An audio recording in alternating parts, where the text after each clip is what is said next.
อันนี้เขตจุดเฮือนคนเนาะเนี่ยเนาะน้ำตาก้อยโอ้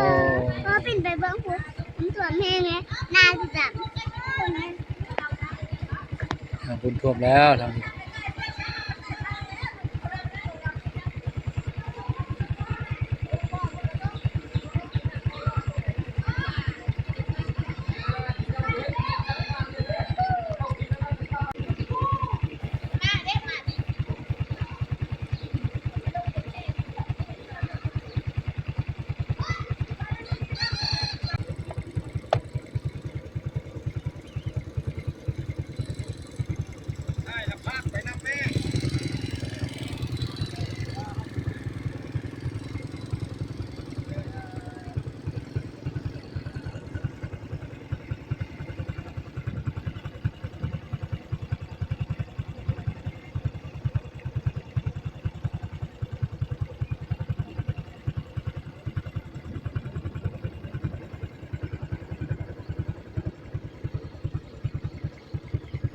จอด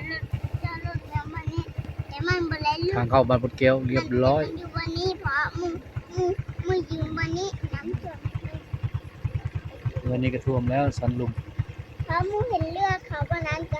มันย่างไปดินก็ไปได้ลึกนะให้เรือออกไปเด้อพี่น้องห้ามขี่รถไถออกมาสิจมน้ำพระจะถ่ายปิ่นไปโดนพุ้นนะพระ ทงนา น้ำท่วม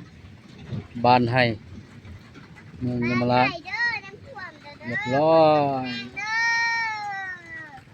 ใครอยากมาช่วยเขาเด้อดูเครื่องของมาให้เขาในเด้อ ทางพี่ก็ท่วมด้วยกันเบื้องนี้ เอาของกินให้เขานะเด้อ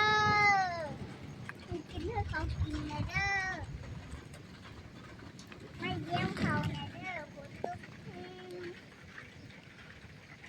ไม่เด้อเขาไปให้เราออกมา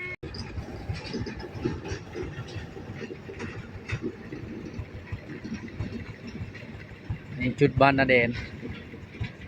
บ้านนาแดนเมืองยมราชแขวงขมวน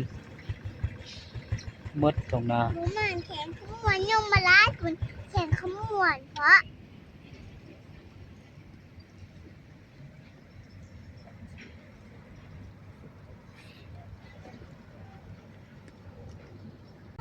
อันนี้ทางเข้าบ้านนาแดน